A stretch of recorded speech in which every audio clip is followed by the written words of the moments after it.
Ooh, here we go. All right, all right, all right, all right. Yes. Yes, yes, yes. Yes, yes, yes. Good evening. Good evening. Good evening. Good evening. How is everybody? Welcome in. Hello, Christine Machado, Christina G. What's happening? Nice to see you all in here. Who else is with us? Because I can only scroll back so far in the chat. Coach N is here somewhere. I see his name being mentioned. What is happening, everybody? Nice to see you all here. We are gonna hang out and just spend a little time. I have well, what I think is some exciting news. So we'll wait to see if some more people join. Hello, Seven, reporting for duty, sir. Nice to see you all here. Hello, Pierce. Guess you're owed a drink on stream. Owed or not, I just do it for you. Oh man, that's good. So, how was everybody's week? Hopefully, it was good.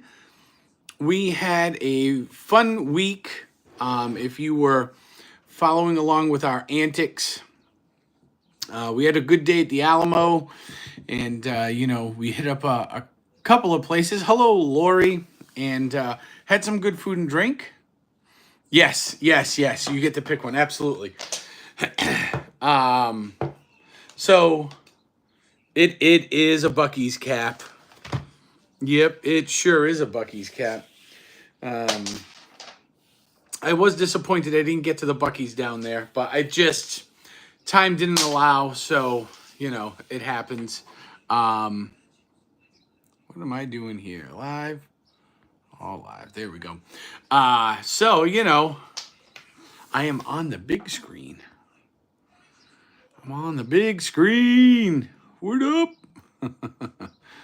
Yes, yes. So I was down in San Antonio for a week. I was down at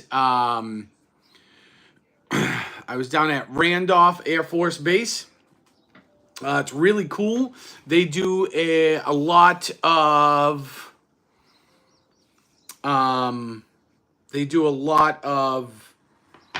pilot training there. Which was really neat because a lot of the places I've been, they've had flying units, but this was a training base. And what was neat about it is that on one side of the base, they were training with propeller planes, right? So think almost like an old Mustang, like a P-51 from World War II, that sort of vibe.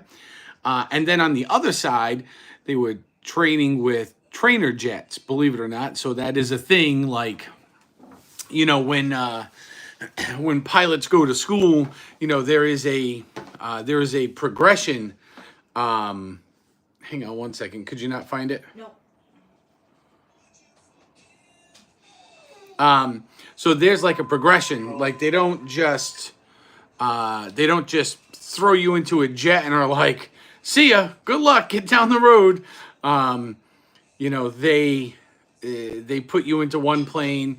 You actually have to learn how to fly, if you've never flown before, that sort of thing. So, and then eventually, if you are in the on the fighter jet track, you end up going down that pathway, and you end up on the other side of the base. And the fighter jets are they're single engine jet engines. They look like little mini F-16s. I believe they are T-38 is the model of the plane. They're T-38s, and it's a variation of T-38. I think it's A through C or something like that. And they are just racked and stacked under their awnings and constantly flying. So that was really, really cool. A lot of touch and goes, flying in formation. If they were doing any sort of dog fighting, We couldn't see it. It wasn't over the base area. They were probably flying out over the water for that and then coming back. Hello, Suzanne. I see Suzanne rolling in here. Seven says it's far out in New Braunfels. Oh, yeah. It was a little bit away. I think it was about 30 minutes from where I was staying. So it was really cool. To kind of see that. And the base itself is really awesome. All the buildings are in that old, like, Spanish style motif. So it's all like a lot of tans with big archways, terracotta roofs and trims, and that whole, southwestern Mexican style house. So, and every building on the base is styled like that. So it was super duper cool to be over there and kind of take all that in. I spent every day at lunch, for the most part, just trying new places I'd never tried. So I finally got to try Whataburger. So Whataburger was a great experience. It was a good burger. It was solid. I think I have, like, Cookout is probably my favorite, but it wasn't bad. Definitely, if you're going to Whataburger, I know for me, I love burgers that are real, like, meaty. So I would recommend getting either the double or triple meat burger. Only because the patties are really round. They're large, but they're a little bit thin. So, am I getting my Top Gun? No, I wish. So, so Whataburger was cool. We found this place. Is that my? No, that's something we made today. I'll talk about that in a second. How about that? Wait, hold on. Did we get to eat at Chewy's Tex-Mex? No, we didn't. We found a place just outside of Randolph on, I can't remember the name of the street. I'd have to look it up, but it's straight out the main gate, and it was called Benny's Taco. And this place, I am telling you, best Mexican food I've had. So I ordered a carne asada plate, and it came out with a couple of tortillas. Hey, Coach! And the refried beans and the rice, and it was so delicious. It was really quick. It was super cheap. They had a mug that was easily as round as a softball from top to bottom, if not a little bit bigger. It was the biggest glass I've ever seen that you got your drink in. So that was like the first day of lunch. And it was served just by, it was definitely Mexican people there. There was a little bit of a language barrier. Super friendly. The wait staff was so nice, and the food came out hot. It was fast. If there weren't so many other places and foods I wanted to go try and eat, I would have ate there more. That's how good it was. It almost kind of ruined it, because that kind of set the bar for food for me for the week. But that place was really good. I ended up on day one, so the day we went to the Alamo, I ended up eating at a place called Mad Dogs, which was down on the Riverwalk. It is a British style pub that's down there, and when you walk inside, it's like a recreation of going to a pub out in Britain. So that was super cool to see. They had like this little like Fiat style car in there, and they had like a big statue of a beef eater and a phone booth, and it was pretty wild. But they had really, really good beers. So that was awesome to see. Where else? So there, Whataburger. We ended up at Cane's, which is good. I've had Cane's before. We got a Cane's finally near us down here. I did get one margarita. Our hotel, we stayed at Town Place Suites. So it was out on I-35 North over in Universal City. We were about 15 miles outside of the center of San Antonio, like the Riverwalk. Unfortunately, the traffic, anytime, day or night, it didn't really matter. When we were going in and out of the city, the traffic was just gnarly. That 15-mile ride was like 25, 30 minutes all day long. And most of it was highway. Almost all of it was highway. But real nice city. I got to experience my first Texas severe storm. So, yes, and Selma. That's right. That's right. So, you know, the now, I mean, we've all experienced some form of really bad, weather, right? Like severe weather. And, I always joke and say, like, the tornado is the one thing I've never seen. Not that I want to experience it, but it's something I've never seen, like, actually in real life. And I said, oh, going down there, I'm like, wow, I wonder if I'll hit any of these storms. And, we just had on Monday, before I got to the Alamo, the storms were so violent. The whole area is always a spaghetti bowl. Yeah, there is so Seven saying what she's referring to is there's a ton of construction. They have this like super federal highway interstate project going on right now. I don't know how long it's going to last, but everything's kind of a mess. Supposedly when it's done, it's supposed to ease the congestion around there, which I didn't find terrible. But I drive in, Massachusetts here, and more importantly, around the Boston area, which has got literally the second or third worst traffic in the whole country. So, their version of bad traffic is probably bad to them, but I mean, to me, it wasn't terrible. So, the rain is always sideways. Yeah.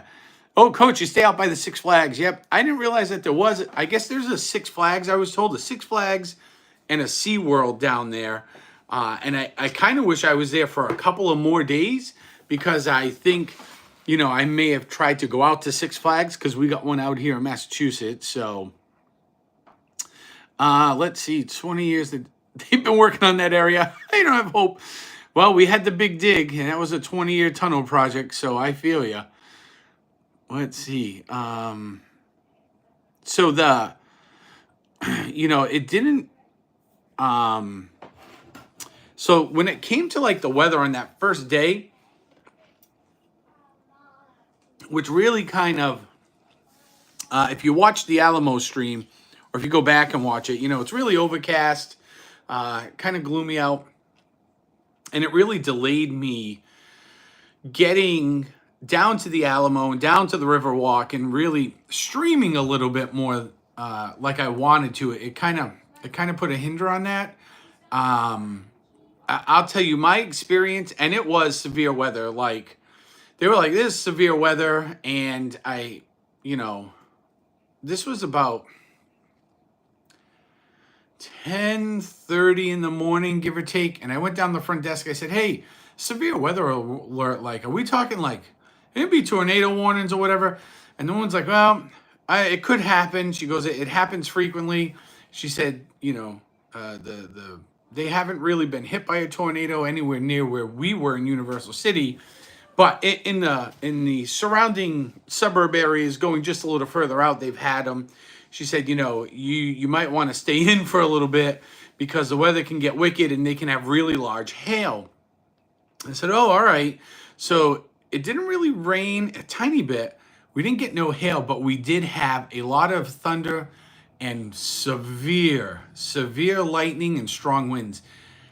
And I'll tell you what, I don't know about you guys. I've seen a lot of storms, a lot of nasty storms. Being on the fire department, I've been out in a lot of nasty storms. And boy, that lightning down there, man, it is just built different. It thumps different. It looks different. It sounds different. Even the thunder sounds different. It was an experience. And I was on the 4th floor of the building. And when I looked out my window, I could see down where a couple of like a tenth, maybe a quarter of a mile down the road at most, was the merge to get back on to I-35, or you could continue running kind of down the road along the side of it. And there was a place called Rudy's. It was like a Sunoco gas station barbecue place. It was really weird. But there was a dealership next to it that had a big flagpole. And from the fourth floor, everything out in Texas was really flat. And I could see, like, I mean, I could see clear to the horizon without a problem. There wasn't a building. It was flat. There was trees. But I could see this flagpole, and out in the distance, just a little bit to the right, a little bit beyond there, a radio tower sticking up. And the lightning struck the radio tower. And it flashed like I've never seen before. I have been close to lightning strikes, like around here in bad storms. And boy, that lightning was just different. And when it hit, it felt like somebody was like thumping on my chest as soon as it hit. And the light and the feeling I felt before the sound even rolled into the building. It was the wildest experience ever. It was such a mind warp. And it is like windy out. I started thinking like Wizard of Oz. I was looking for my little dog to grab because here comes the tornado. So that kind of delayed me getting out the door a little bit and down to the Alamo. So it's in a quarry? Really? They built Six Flags in a quarry?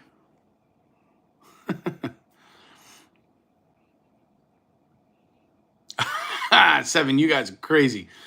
That was I thought about calling for my Uber to go to the Alamo at that point, and I said, "Well, I'll just take an umbrella, and maybe it's not as bad in the city." And then I was like, "Yeah, no, I'm gonna wait a little bit, watch the radar, and try to figure out when's a good time to leave." So, or it looks like it. That's awesome. So, yeah, so then, for you guys that tuned in, thank you. For those of you that have rewatched it, I appreciate it. We did a little Alamo stream, so I can't remember what time it started. I do remember I left the hotel somewhere around 11:30, 11:45, and went downtown. And I'd always been told, like, the Alamo's small, take your time looking around because, it's not big. It doesn't really take a lot to see everything that's there because it's so small. And it's literally in the middle of the city and like a block or so up from the Riverwalk. So I was like, oh, all right, we'll go down. We'll do that a little bit, right? We'll hit the Riverwalk. And man, I am telling you, like, the Alamo's so small. I think it's probably the size of the playground up the street from me. That's how tiny it is. It can't be more than maybe 10 acres, maybe, and that could be being generous. I'd have to look it up, but it is super duper tiny. And we did everything, right? So we streamed everything except for they have a one building that houses some incredible, hundreds or thousands of artifacts in it. So, we didn't go in there, but the pictures make her look a lot bigger. Yes, yes. Oh, hello, Mr. Fulton Mraz. What is happening? Oh, that's awesome. Good for you, my friend. That is wonderful news. Nice job. Yep. So we went there. It was really cool to see, right? If you watch the stream, it is literally like a postcard, right? You see the postcard picture, like it's there. It's tangible. You could touch it. It was kind of neat to read inside, so throughout the whole site, it is it's like one of these, I believe it's a heritage site, if I'm not mistaken. So, like, they have a lot of work they're doing around there. They're trying to expand the site, make it a little bit more, I think, visitor friendly. But there's a lot of really good history and stuff that's laid out. So at least to me, one of the most interesting facts, if you watched the stream at one point when we go inside, the church, it is a historical heritage site. That's what I thought I remember reading that. I look up and I'm like, oh, look, that's weird. It looks like there's like doors, like I just up because it's really big and open. It's like cavernous inside that church. And I was like, oh, wow. Well, come to find out, if you read all the posters and stuff they got in there, there was a second floor in there.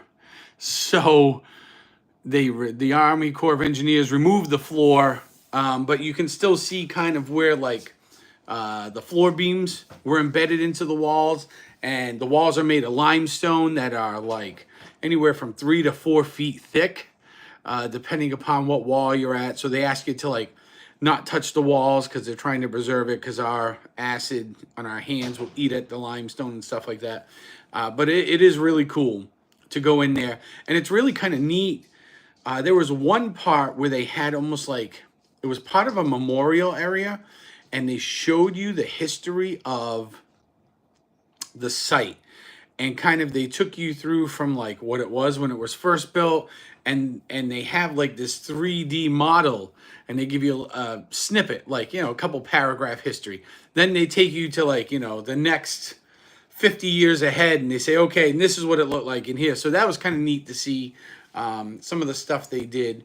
And then if you were watching, they send out, I don't want to call them actors, but they send people out that are, we'll call them dressed in a period style, and they play like a role, right? So like if you watch the stream, the guy we were watching, he was dressed up like a doctor would have been at the fort back in the day. And then he talked about like their tools on the table and what they use the different stuff for. Historical recreation. Yes, that's what I was looking for. Thank you, Seven. Yeah. So, we watched that, and it was really neat to hear about like how they used to do some of that stuff and what they thought about medicine back there. And of course, what we know now, a lot of it's changed. But it was really cool to see in the long barracks. Let's see, there's more mission buildings back in history. Yep.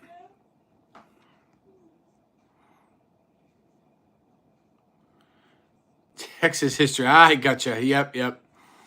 Yeah, that seemed to be pretty Jinx 1, 2, 3, 4. That seemed to be a pretty obvious thing, is that a lot of the buildings were wiped out. So that long barracks that you saw us when we were in, and it had a lot of the signage up on the inside, like where the doctor was and stuff, or the role player doctor was. That's like that, and the church are like the last 2 buildings standing. The gift shop was created, I think, in 1934 or something like that. So, but I would highly recommend. Hey, Snoopy, I would highly recommend going out there and visiting the Alamo. You know what? I would not say that you need a bunch of time. I would maybe set aside, you can probably, if you really just walked incredibly slow, read every little thing, took it all in, you probably need maybe 2 hours. If you want to go there and just kind of get your picture and check things out really quick, you can do it in like 45 minutes to an hour. We got lucky because, when we started that stream, there weren't too many people there. By the time we were ending, a couple of groups have showed up. The weather got nicer, so, I'm sure you got more tourists and maybe some locals that were going out to just kind of hang out and have a day. So it was getting a little busier when we were leaving. And I'm assuming that we are still, to some degree, in like what would be considered the tourist off season. We found out there's some big basketball tournament that was there this weekend that got over today, because a lot of those teams started rolling into our hotel on Wednesday. So I'm assuming it gets bumped. They do a lot of conventions out there. So there's a steady flow of people. And of course, during the summer, it's like a tourist haven because of the Alamo, because of the Riverwalk. So, and there's a lot of different things that they do throughout that downtown area. We ended up on one night, we'd gone to me and the people I was with, gone down to the Riverwalk a couple of times after that first day when I was over there. And, you know, we ended up one night at the Be Kind Rewind Bar, which is great because I'm a Gen Xer. It was all like they called it the night we were there. It was music from the 2000s on, and the music was great. It was a lot of 80s and 90s hits, and they're playing the music videos. So for those of us that are old enough that are here in the chat, we were watching videos from like the original MTV, like way back in the day. So that was kind of neat. So we went there, and that was cool. Let's see, what did we played at? Oh, Incarnate Word in February. All right, 20 plus anime cons a year. You gotta be kidding there. Downtown on the Riverwalk hotels. Wow, no way. That place must get incredible. So the thing with the Riverwalk, right? And here's what I like is, first of all, not so much Monday, Tuesday, Wednesday.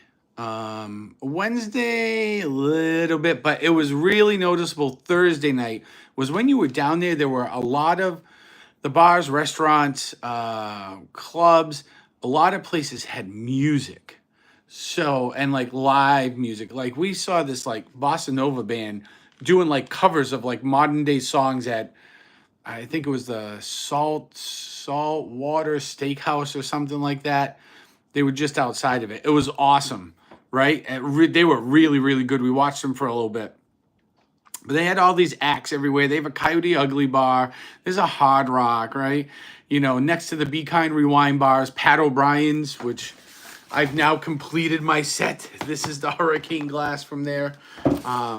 So I've been to every one of them. There's only 3. There's Orlando, San Antonio, and New Orleans. So Saltgrass, that's it. Yes, Coach, that's the one. And I would love to go back there just to try the food at the Riverwalk, because there were some like really good restaurants where I was like, man, I can't eat that much. I want to eat my way through this place, but I just can't. And that Saltgrass Steakhouse looked pretty legit.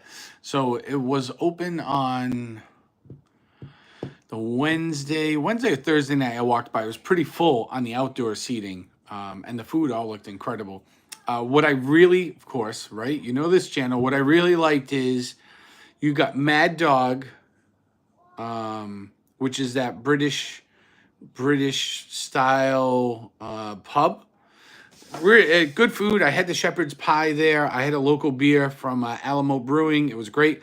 But if you were across the Riverwalk and just down a little bit, going more towards the center of it, they had an Irish bar. So, and the great thing about the Riverwalk is you can grab a drink or two and just walk around. Like nobody really cares. Everybody's, pretty loose. They don't really, I don't know if there's no like container laws or whatever. At least at the Riverwalk, there's open containers everywhere. Everybody's walking around with drinks. It was nice to be able to get your drink and stroll. They have 2 Saltgrass Steakhouse. Oh, in Orlando. Really? Coach, now I got to try it. Next time, go to Fiesta Market. Where is it's like a mile and a half from the Alamo Dome. Okay. All right. One on Violin and one on iDrive. Across from Icon Park. Okay. Maybe we'll check them out. I think we're going to drive. We're not going to drive in August, but maybe I'll go there in September when I'm back. So it was really neat. You can grab a drink and you can stroll. I did notice that, so the Riverwalk's literally a walk, right?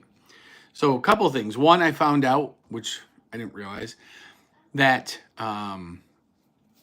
that San Antonio River is like an offshoot of the Colorado, which is great. But I guess they had flooding problems there, and back in the early 1900s, they had the river walks man-made to help with the flooding and water control down there, which is really neat. I mean, it's kind of a neat concept when you think about it.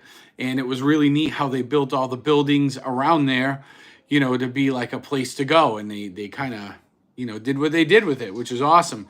That being said, that river walk, the actual river is narrow. You can take a tour. It's like 12 or 15 bucks. It's like a 30 or 35 minute.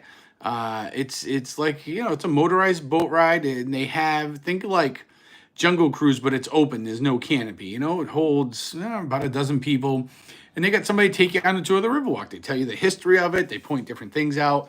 So that's kind of neat. But the river's really narrow, and the sidewalks along each river bank are even narrower. They're like a normal size sidewalk, and it sounds like you're like, oh, that's not too bad, until you start trying to pass people and you realize going shoulder to shoulder, you're on the edge of the sidewalk, which isn't terrible until you get to the edges of the sidewalks that have no chain and no railing along the side of the water. And then you start really wondering if you're making good life choices at that point. So, Lower Colorado River Authority. I gotcha. Yep. Shallow too. Oh, really? They can empty that? That's pretty neat.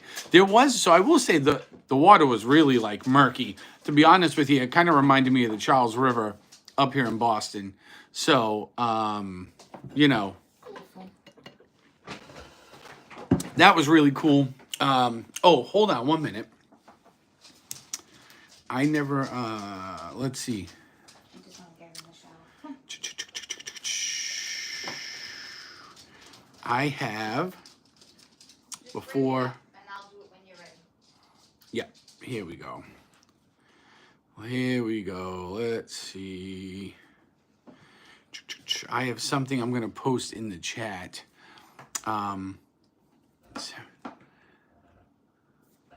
Play stupid games, win stupid prizes. Yep. All I kept saying is I was like, man. Yeah? Oh no, I've never seen that stunt. I am trying to find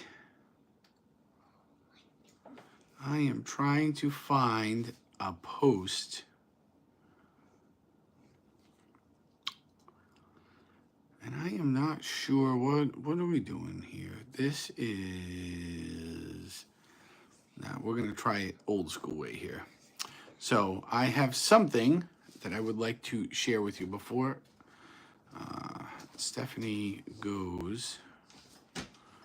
I can put it when you're ready. Get it for me. Yeah, I don't know why your YouTube app was not finding it, but My YouTube app. I have something which we're going to share with everybody here in just a minute, I think. Did you talk about any of this stuff yet or no? What is that? Like your ring? Oh, no, I have. Yeah, I mean, I will, but I have not yet. And for some reason, I cannot. Oh, here we go.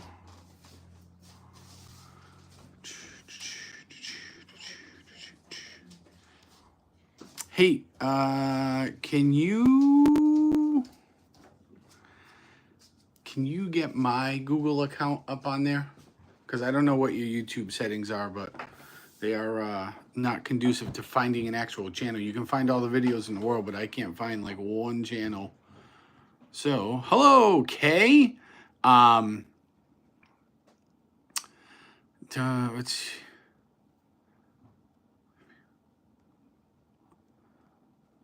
Three feet deep? Wow, really? That's it? That's incredible.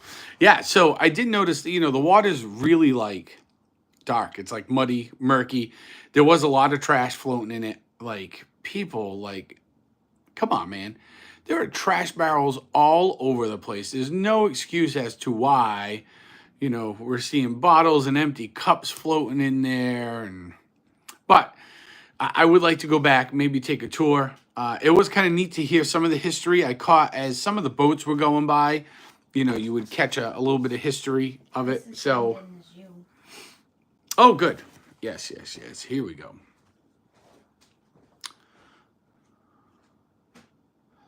So, here we go. Continue. Oh, perfect. So, all right. Oh, I need your face, not mine. It was a really, really good experience, and I would love to go back. Oh, try again.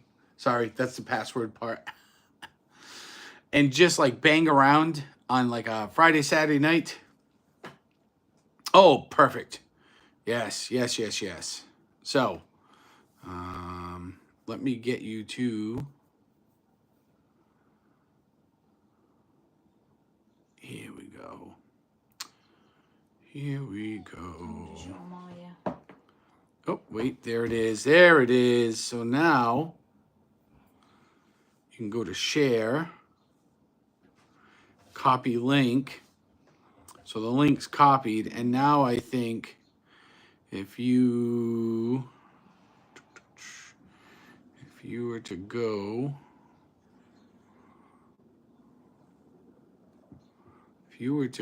hold on. Let's find my channel from here.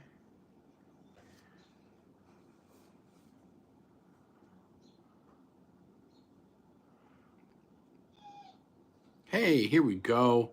All right. Hold on. Oh, whoops, that's me.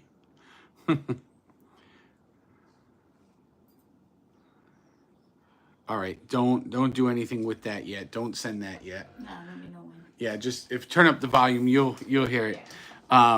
So I would like to, like I said, go back down and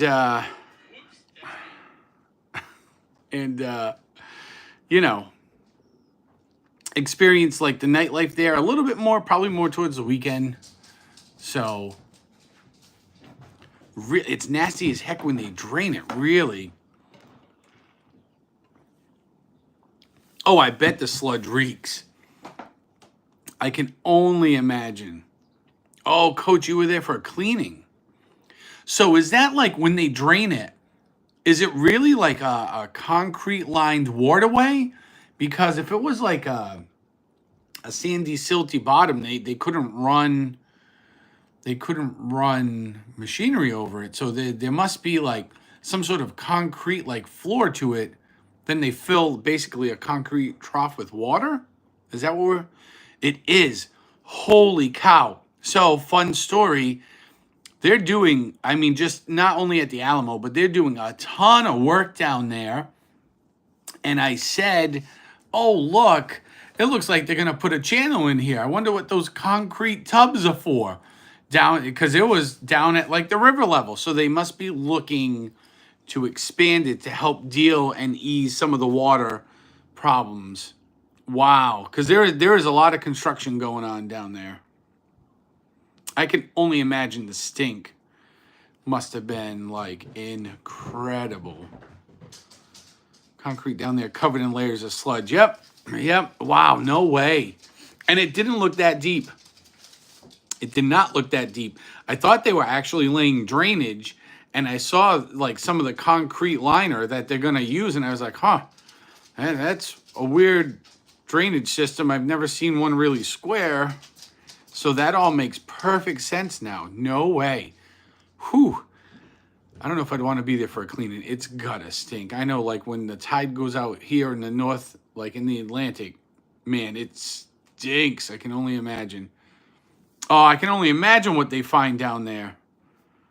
Jewelry, wallets. I can only imagine they've got to find phones. There's probably firearms in there. So we have aquifers underground, so they need to do. Oh, okay. Yep. So they like clean that out a couple of times a year. Wow. Hello, Cindy.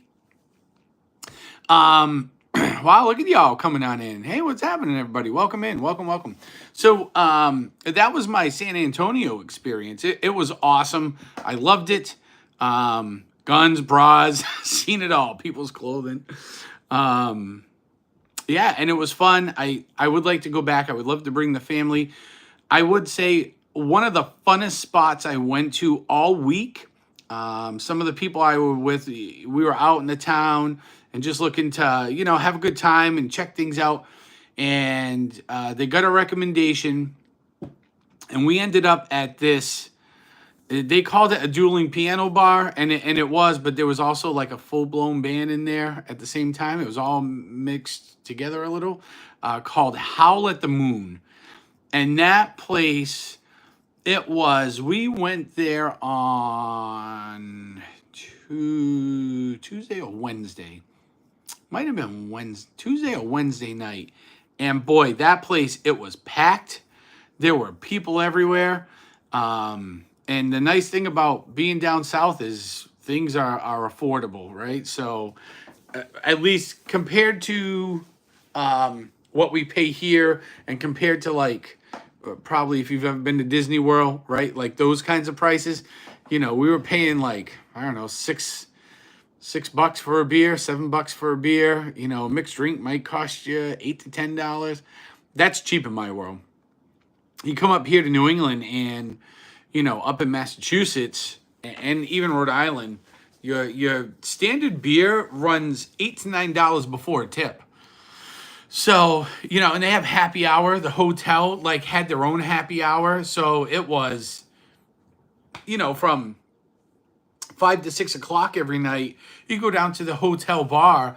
And I got an old fashioned for like $8, and it was a great old fashioned. It was so good. I had them a couple of nights in a row. The beers were like $4 for one of the local beers that you could get out at, restaurant or bar. So it was really cheap. But that Howl at the Moon place, I would highly recommend going and hanging out there. The music that was playing was incredible. So they had a guy and a girl, each playing the piano. They had another guy there playing bass guitar. They had another guy there playing regular guitar or I'll call it drums. It wasn't a full drum kit. It was kind of like a hodgepodge electronic type deal, rhythm section going on. They were incredible. Everybody's singing along. It's Raining Men. Yes, yes. So you can find that on stream too. Although that part may be muted. I did get they send you the copyright notice on YouTube. They're like, oh, it doesn't affect your channel. Do you want to mute it or what do you want to do? But so we did film. Some of that was there. So for some of you that were sticking around, they were pretty awesome. So I would recommend you go to San Antonio, hit the Riverwalk, you go see the Alamo, and then spend a night and make sure you hit up Howl at the Moon because it was crazy awesome. So in other news, made some really good connections. I am going to have a vlog coming out. So I meant to, hallelujah, it's Raining Men. I meant to try to throw it together this weekend, but got in really late. I've been trying to just kind of settle back in today to, I training at the fire department, trying to settle in for work tomorrow. I'm slowly going to put it together over the course of the week. I ended up Thursday afternoon at Ranger Creek Brewing and Distillery. So Ranger Creek Brewing and Distillery is one of the top rated brewers and distillers in San Antonio. They do brew their own beer and they make their own bourbon and whiskey. So I got to talk with one of the master distillers that was there. It is a great place, Coach. I have a bunch of pictures. I took some video, and then I took a bunch of video basically doing a taste test. So it'll be a little bit of a tin can, and it will be a little bit of the Connoisseur's Corner. because what ended up happening is I got a beer, and they are only open like for the most part from like 10 to 4 or 10 to 6 depending upon the day. So since Thursday was the last day I was there, we got over there at about 3. I had like an hour. Last call was 3:45. Got me a beer. It was great. It was a coffee imperial ale, and I think it was like 11.6 or 11.9% beer. It was so delicious. I got about halfway through, and I was trying not to like guzzle it, right? But it got to like 3:45, and I was like, oh man, I better get one more. So I walked up and I saw somebody bring back a rack for flights, and I was like, oh, I didn't realize you did flights. She goes, yeah, the girl that was working the taps said, yeah, you can get a flight. She goes, you can pick any 4. She goes, do you want the other 4 you haven't tried yet? And I was like, sure. So no, weak beers are not in my wheelhouse. So she said, oh, we got those. She goes, you can do it with whiskey too. And I was like, wait, excuse me? She said, oh yeah, we'll do a whiskey flight for you too. And I was like, oh.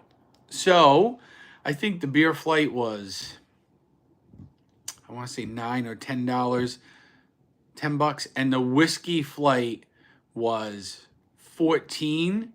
And she said, but if you really want to try something special, which you know me and wanting to try stuff special, right?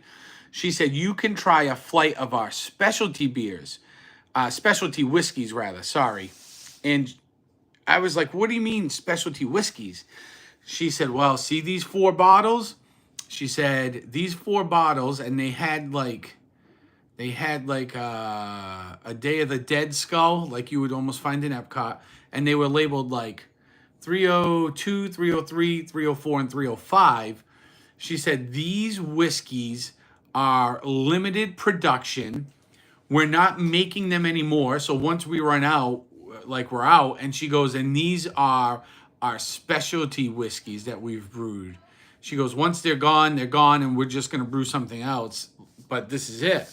I was like, oh, yes, please. And I think that was like $17, right? And they basically give you about an ounce of whiskey, give or take.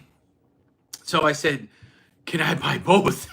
Can I get both the beer and the whiskey? She said, sure. Followed by, how many flights do you want of each? So I was like, just give me one for now. Just give me one. So you will find a review with a beer flight and a whiskey flight, their specialty whiskey flight from there. But great place. There's no food, but they have a function room, which is awesome. Wait till you see the pictures from in there. It's super cool, man. Super cool. They have some really fun merchandise in there. It's fairly inexpensive. Like, their beers were not out of control priced, at least not compared to what I'm used to getting. And Coach will attest to that too, because he lives up here and he's hit a lot of different breweries, and he'll tell you, like, stuff up here is not cheap. So, you go down there and you get a flight of beer for, $9 or $10 all day long, right? It's really good. I'm going to throw that vlog together. We'll post it here on the channel, hopefully by next weekend. It's going to take me a little bit because I have a lot of material to go through. I got a ton of pictures, and I've got 1, 2, 3, 4, 8. I think I got 9, because I did a review of the first beer I bought, the Imperial Ale. So there's 9. Yeah, I got about a dozen video clips I kind of need to edit down and kind of put all together. So, not at all Texas, I spent, right? That is 100% true. And then I returned home, right? So I returned home. Here we are. And kind of the other piece is that since I've returned home last night, we got together with the co-host and the other producer, Lindsay and Megan. And if you guys didn't know, we've started training for the half marathon in January in Walt Disney World.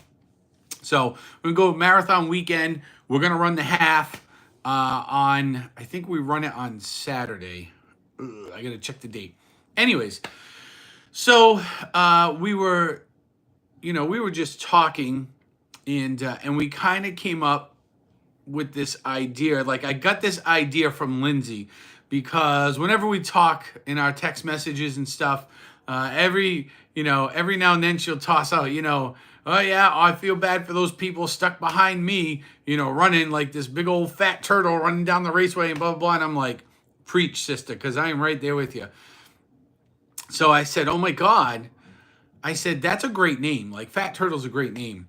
I said, I started thinking, oh, like that'd be kind of fun if we all wore like a team, like a shirt, right? And I went, holy cow, this is a great idea. So we talked about the idea, and we are going to start Fat Turtle Racing. So Stephanie's going to post a link. I created a YouTube channel for this team. What we're going to do is we are running a couple of small races between now and the marathon. And we have this idea. I'm in a fat turtle. Are you going to fat turtle race? And what we're going to do is we're going to use StreamYards. And one of our ideas is that everybody starts StreamYards. We all kind of log in, and you should have a live view of the race from all 4 of our vantage points. So we're going to try to work that out. We worked a little bit of the video end last night to make sure we could all get a grip on like how it's going to work and what we're going to do. And then hopefully come June 20th, which is just a little over a month away, we're going to do a 5K. I believe it starts at either 5:30 or 6:30 Eastern time. And we're going to try just a quick 5K to see if what we want to do works and if we have success. And there it is, Fat Turtle Racing. So go on over to Fat Turtle Racing, hit the subscribe button, come and follow our racing journey. Hopefully, June 20th, you'll have a live feed from all of us all at the same time running the 5K. It's down in Mount Hope, Narragansett, like down in the Mount Hope area. So we're gonna post a little information. What we're gonna do is we've all been trying to. Hello, Jacob. Oh well, welcome in. Hello, nice to see you. We're gonna post our own videos on there, and hopefully, what will happen is we will. Hold on one second. There we go. Thank you. Oh, Galactic Duck Studios. There is one of our partners. And I'll talk a little bit about him. So, Fat Turtle better send the schedule. I need to bring Fat Turtle food and beverage. Yes, Coach. Yes. So we kind of had this idea with the channel on top of just posting, the live stream of us running. I think what we're gonna do is we're actually gonna do like a mini podcast where we all kind of get on stream and we're gonna talk about our training experience. What we have found is that there are a lot of people out there very much in the same boat as us. So Megan is like the runner of the group. She ran long before this, and she's running now, and she kind of beats it up. Stephanie has done. I am shocked at how well Stephanie has done because Stephanie will tell you she's not athletic. She's not an athlete. That's not her thing. It never has been since she was a kid. And she is like knocking it out of the park right now. Lindsay is doing phenomenal. Her times, are like so great. I mean, these guys are running like, 15-minute miles, 16 or maybe just sub 16, 14. I think Stephanie ran a 14 something. I'm doing okay. I've been using the Galloway method. I got the Jeff Galloway app. He's really involved in the Run Disney. He's got this run, walk, run method. And I tried it for the first time today. And I literally, it took my 2-mile run. It took like a minute and change off of my 2-mile run. So I'm going to stick with it. We are going to do, like I said, kind of like a quasi live podcast thing. Hopefully once a week. Definitely every other week for sure, just to kind of give you an update on how we're all doing with our training, some of the new stuff that's maybe happened to us or things we're noticing, talk about upcoming races we've done, maybe new races that we're going to look for, because so we have the race in June on the 20th. I think it's the 20th. I'll look up the date. I know it was posted here. So there it is. In June, yeah, 5K in June, and we have the 10K in October. And then, of course, the grand finale of the Disney half. So, but in between June and October, we were actually discussing last night, maybe trying to pick up an extra, 10K or 5K to, just kind of like gut check ourselves, make sure we're on, we're on pace. So, Stephanie, can you paste in the link to the Fat Turtle Racing channel, and I'm gonna pin it here. Yes, Mike O'Reilly, hello. Yes, we are playing the Pacers. So we're hoping that you guys will all go over, subscribe, and hang out with us when we're live over there. So it ought to be really cool. Yes, if you know of any local 10Ks, let us know, because after June 20th, that's what we're looking for. So our hope is that by the time we get to October and we do the 10K in October, our times will be fast enough where we can submit them to Run Disney, so we end up in a better starting corral. So Run Disney works an A through D corral. And there it is. Hold on one second. Let me see.